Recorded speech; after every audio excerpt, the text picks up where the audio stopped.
veces me pregunto, ¿por qué insisto con la poesía? Y yo creo que cada poeta se pregunta lo mismo, ¿por qué insisto, no? Cuando hay tantas cosas para escribir, para relatar, el mundo es tan rico, tan hermoso, ¿no?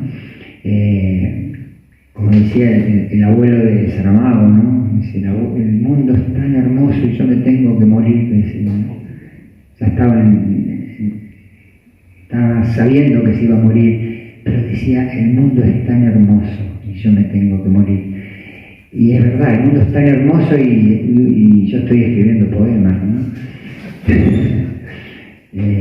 Pero bueno, insistimos y seguimos escribiendo poemas. Volviendo a la esencia del libro, este no es mi último libro escrito, sí es el último libro publicado. Este libro fue escrito en Sarmiento. No quiero insistir, pero sentirme de un lugar es inevitable.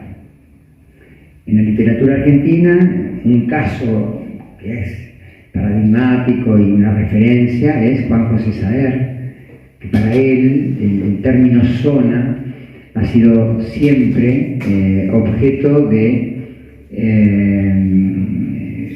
diríamos, esencialidad literaria, narrativa. Aún estando en Francia, él no escribió sobre Francia, él escribió sobre la zona y ni siquiera sobre la provincia, sobre esa pequeña zona de la provincia de Santa Fe.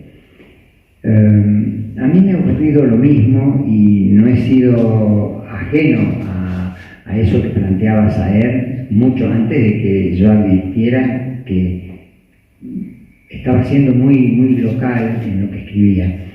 Bueno, traté de disimular un poco y que esa, digamos, mirada local fuera un poquito más universal, ¿no?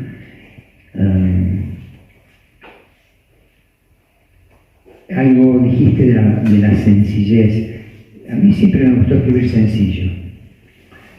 Lo primero que escribí fue imitando a Neruda.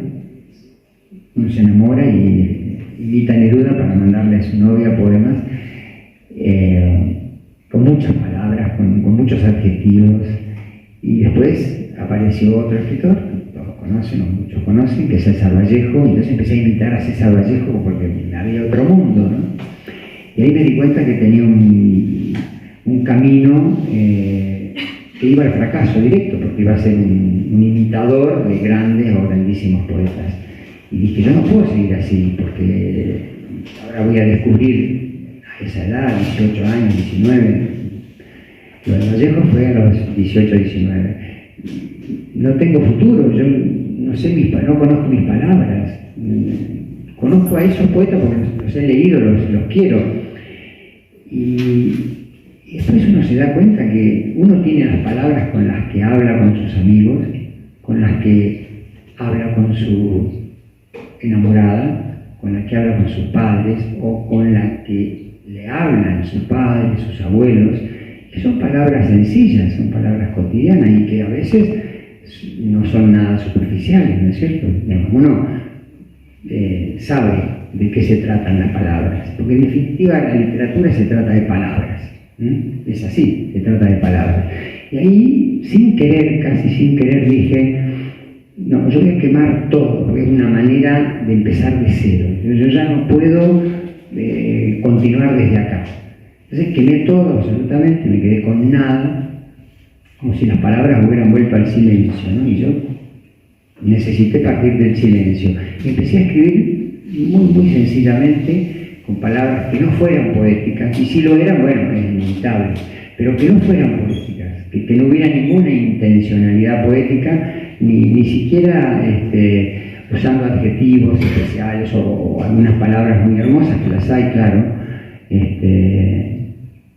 que a veces nos enamoramos de esas palabras y las repetimos muchas veces, después nos enamoramos de otras, pero en definitiva no son nuestras palabras. Así que, así como para empezar esta pequeña descripción de una manera de escritura, es escribir con las palabras que en la vida diaria utilizo o recibo o converso, ¿sí? En los primeros libros escribía breve, tal vez porque no me animaba, porque no sabía escribir más largo. Después uno se hace más palabrero y escribe un poquito más extenso. Este es un poema, un libro, junto con el anterior, que es El jugador de fútbol, donde la poesía narrativa toma un lugar y de pronto no sabemos, yo ni siquiera yo sé si es un poema o un relato. Y trato de conformarme diciendo que es la suma de esas dos cosas y que, bueno, que se arregle, ¿no? Una vez que uno ya lo escribió, hay quien dirá, eso que contás me gusta, ¿no? Y otro dirá, eso que planteás, ¿no? O el modo, bueno, hay distintas lecturas. Pero es bastante narrativo.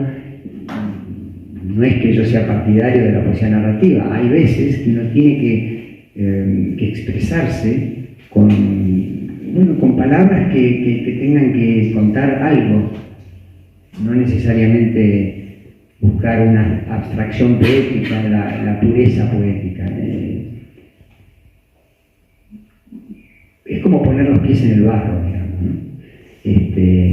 La realidad es eso, es barro, es sol, es río, es el Cerro Chenque, es el lago Colvé que no existe, tirándole esa pluma de arena a Comodoro. Diálogo en algún caso. ¿Qué? Diálogo. Bueno, ahí aparecen las voces.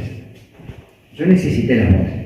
Pero bueno, ya que lo decís, yo lo iba a decir más tarde. No, pero que viene bien porque si no uno agarra para un lado y después aparece, digamos, una bifurcación del camino y no hago el que quiero hacer. Lo voy a decir así, casi, no sé si crudamente o con humor, pero a mí el teatro me embromó la vida. Me maravilló, me abrió un mundo tremendo, pero yo tenía como una tranquilidad y una especie de falsa seguridad escribiendo poemas que controlaba. Cuando aparece el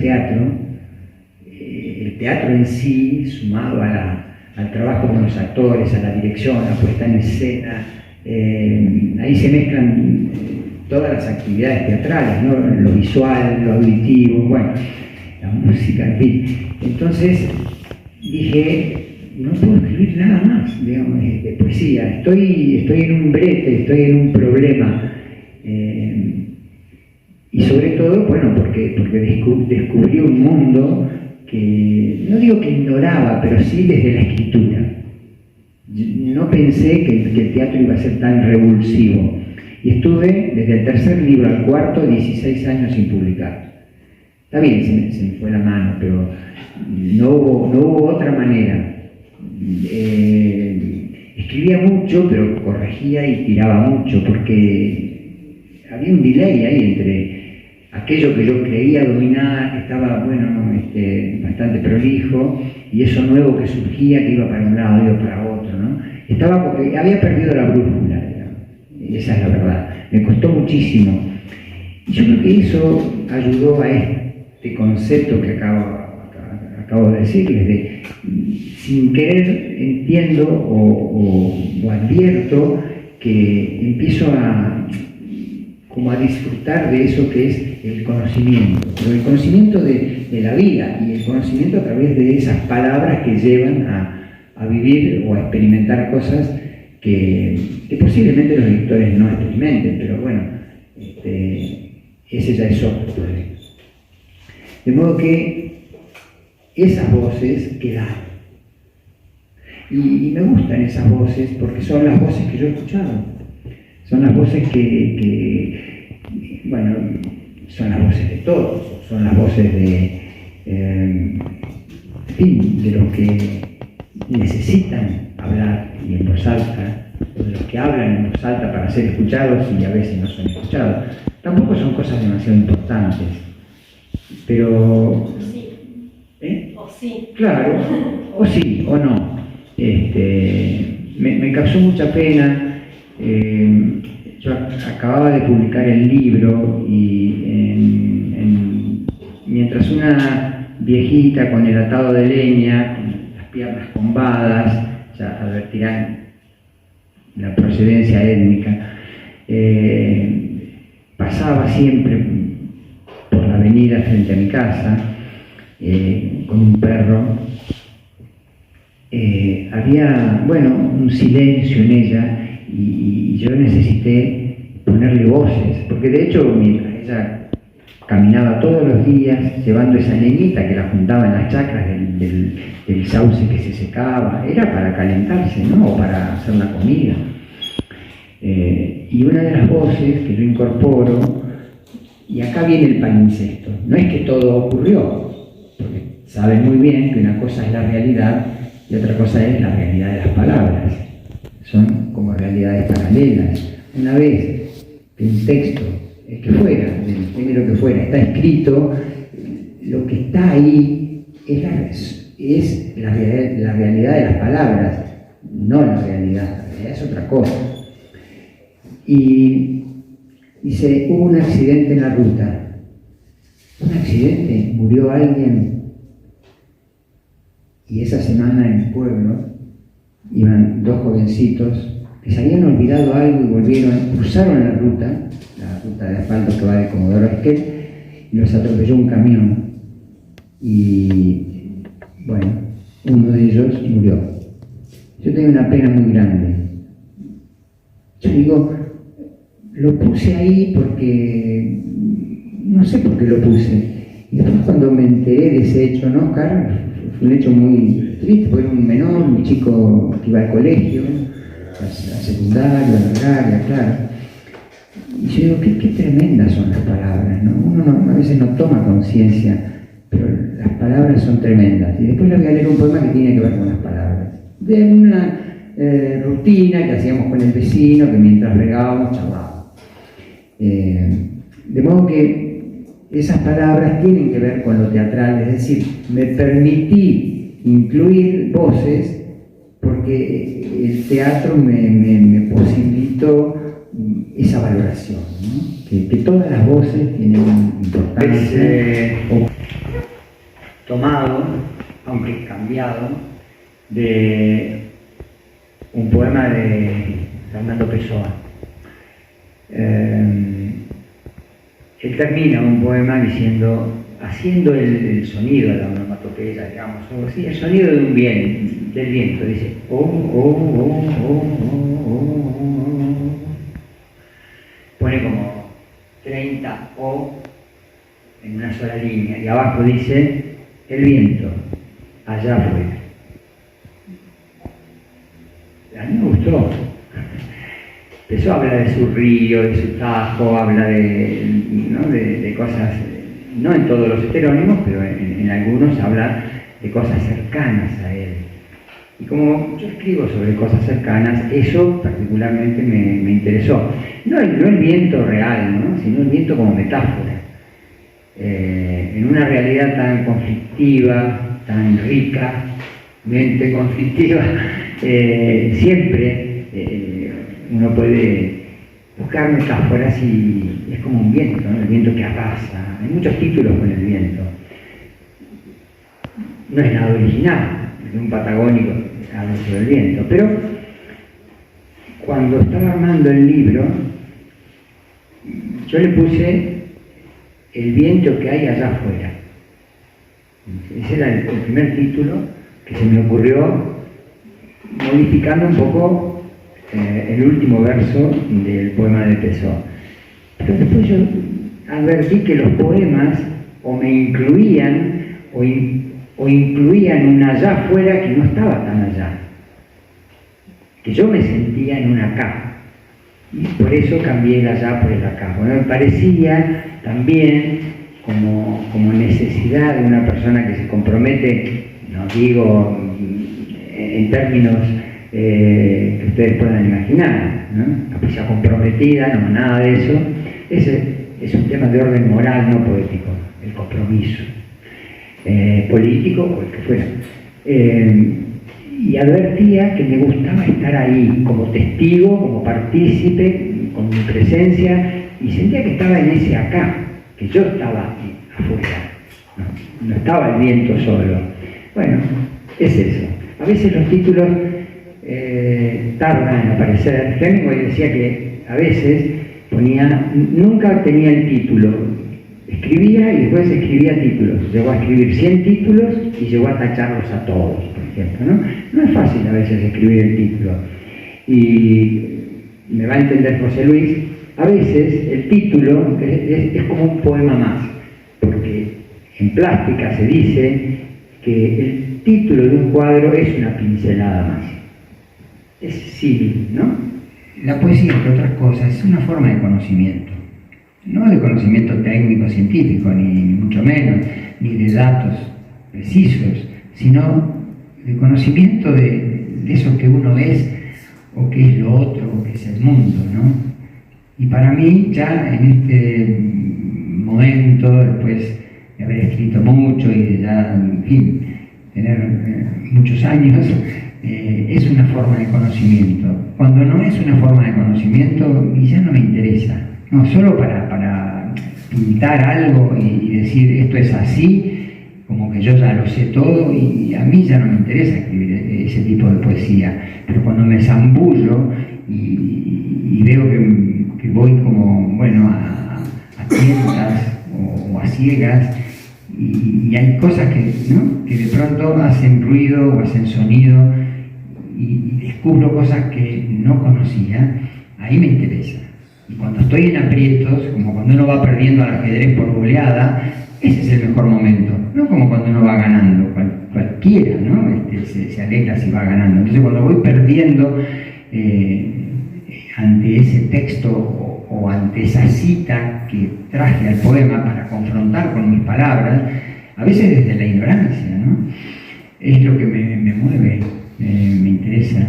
Y obviamente que no todos los poemas tienen citas o son motivados por algún otro autor, pero cuando ocurre, yo voy para adelante para ver qué ocurre. Que incluyen antiguos poemas.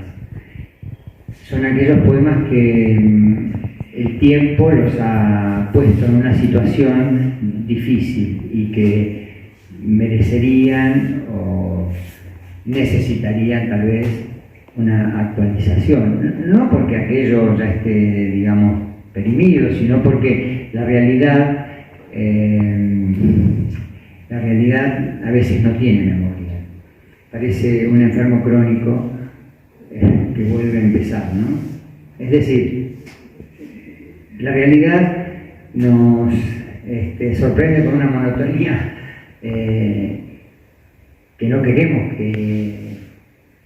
que lo sea. Queremos que la realidad adquiera ese conocimiento también que todos vamos adquiriendo con los años, pero no, parece un enfermo crónico sin memoria. De modo que a veces me gusta volver sobre algunos textos, sobre todo aquellos que a mí me siguen preguntando cosas, o los leo, los releo, o los recuerdo simplemente, ¿no? Y veo que se puede hacer algo más, o que puedo, digamos, darle una vuelta más a ese poema o a ese verso o a esa pequeña estrofa, ¿no? Es decir, son como pequeños desafíos y volvemos a lo mismo. Después de escribir varios libros, yo no he escrito mucho, creo que no hay que escribir mucho, mejor dicho, creo que no hay que publicar mucho, y sobre todo hay que ser muy exigente con las correcciones, que también es una forma de escritura, ¿no? Pero aún así, digamos, toda obra tiene una cierta continuidad, y en esa continuidad, bueno, hay como elementos de esa construcción que falla, ¿no? O que hay que aceptarla, o hay que sacar la pieza a ver si está fallada o no. Algo, el motivo de este poema, que es El canto y la risa, es duro. Está dedicado a Pelusa Pérez, Carlos Pelusa Pérez, y a Graciela Núñez, que es su esposa. En el mes de, ayúdame Oscar, septiembre, octubre, noviembre, ¿cuándo fue? Septiembre. Bueno, tuvo un evento de salud muy grave, y permaneció aquí en Comodoro, el Sarmiento, 35 días en coma. Todos esperábamos lo peor. A los amigos, Graciela, su esposa, nos hacía llegar los audios de los médicos, y la verdad es que cada informe médico, cada audio médico era más grave y era más desesperante. Y cuando yo estaba por cerrar el libro, ocurrió un milagro. Y pensé en mi abuela, en una persona positiva, positiva como eran los abuelos y las abuelas. Les pasara lo que les pasara, seguían para adelante. Y en general, hablo, ¿no? Tal vez habrá alguna abuela que no, pero en general estas abuelas eran tan aguerridas y a veces eran madre y padre porque quedaban viudas. Y así era mi abuela. Entonces me pareció, bueno, que esas voces o esos hechos se podían juntar. Hay dos cosas que haría mías si pudiera, y si es necesario, robaría una si no la tuviera. Entre el canto y la risa, me quedaría con la risa. Y no porque no me guste cantar, sino porque no sé hacerlo. Nunca supe. Lo que me gusta es reír hasta el final, y que la gracia sea no parar, o no pensar que estoy riendo sin parar. Mis tíos nunca se ponían de acuerdo con la risa. Uno decía, es burla. Otro, premio consuelo. Esta es la escritura y este es el pensar, que buscan lo que fue en lo que es, para que un lugar en otro lugar se haga de nuevo. El recuerdo es una peste, se agrega dolor al dolor. La voz no sale fluida, natural, cuando se ve el final del viaje. ¿Final del viaje? ¿Final? Estribillo. La alegría siempre espera detrás de la puerta, decía abuela María, a quien nunca le faltaron penas y vino a este mundo a vivir sin culpas.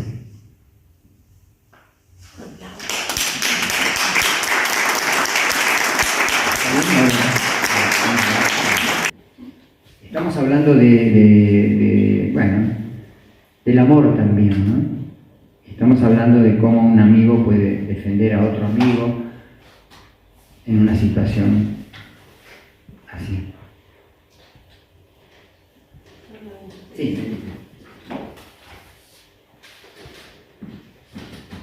Bueno, el título es La vaca lloraba. La música sonaba sin variaciones y no eran distintos los sonidos de los vasos de las voces que se entrechocaban. Hombres y mujeres jóvenes se divertían. Unos estábamos acompañados y otros tenían buena compañía en un mal momento.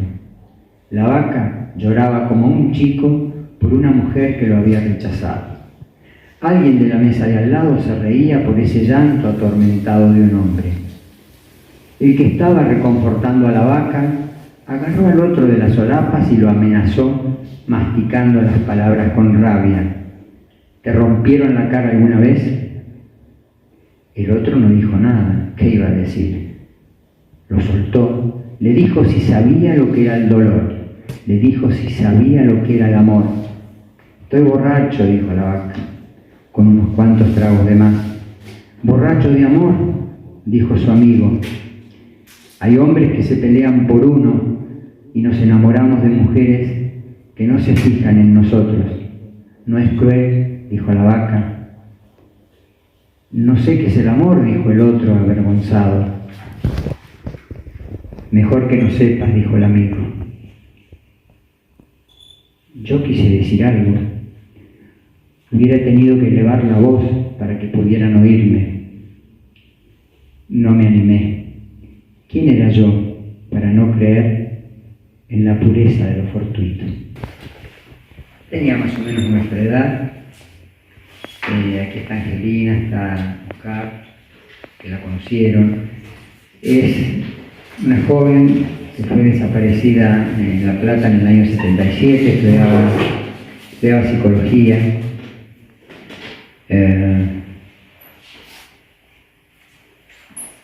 Y para Sarmiento es algo muy especial porque, más allá de que es un símbolo, y es un símbolo que se mantuvo, digamos, vivo, gracias a amigos y a personas que lucharon para que hubiera una plazoleta con su nombre y que hubiera una calle con su nombre, cosa que fue rechazada. Susana era y es ya una persona que hasta los alumnos conocen porque han hecho murales. Bueno, cuando uno, en mi caso particular, que la conocí, compartí con ella en La Plata muchos buenos momentos, yo veía otra cosa. ¿Qué puedo escribir de nuevo de los desaparecidos o de alguien desaparecido? Entonces traté, obviamente, después de que algo vino a mí, de escribir algo que no se hubiera escrito o que yo personalmente no hubiera experimentado con ese dolor, que no, ustedes lo saben, es un dolor que permanece y continúa, se transforma. Así que se llama lectura nocturna del poema. Y en ningún momento hablo en el poema de ningún desaparecido. Ni siquiera hablo de ella, simplemente en la dedicatoria pongo en memoria de Susana Jenkins, al final, ni siquiera al principio, Colonia Sarmiento Chubut, 1955, desaparecida en La Plata, 1977. Bueno, lectura nocturna. Con la noche despierta en la mesa de luz, leo con atención tumbado en la cama. Los viejos motores de la usina eléctrica retumban a 2 cuadras de distancia. Algo inquieta a los teros en el campito y hacen llegar una especie de aviso o queja. Entre un sonido y otro se cuela el ruido de un auto que pasa por la calle. Todo se oye como si las partes sonoras entraran y salieran del libro, como el libro entra, envuelve un punto señalado y sale de la noche con las palabras alteradas. Ya conocemos el funcionamiento, cada cosa tiene lo suyo para prestarle atención, como saber que no podemos esperar de un libro titulado Para una tumba sin nombre que no tenga el matiz del desencanto, ni buscarle la pizca de gracia a esta misma realidad al cuadrado.